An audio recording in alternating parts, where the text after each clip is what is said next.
তিন শ্রেণীর মানুষ জান্নাতে যাবে। আগে বলেছিলাম যে তিন শ্রেণীর মানুষ জাহান্নামে যাবে।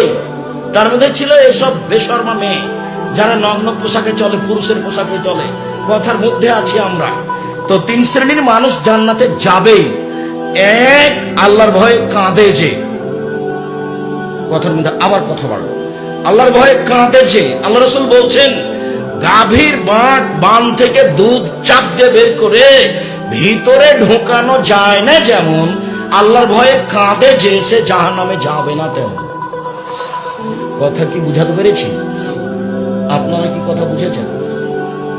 যারা আল্লাহর ভয়ে কাঁদে ওদের জাহান্নামে যাওয়া কেমন অসম্ভব?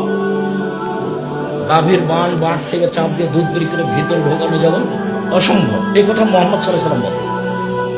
আমার এখানে কোনো ব্যক্তিগত কথা নয়। দুই, আল্লাহ রাস্তায় পাহারা দেয় যে।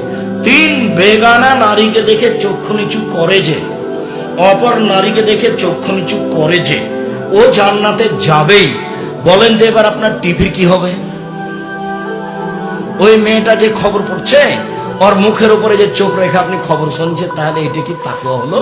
যদি কোনো সময় খবর শুনতেই হয় তাহলে এভাবে বসতে হবে,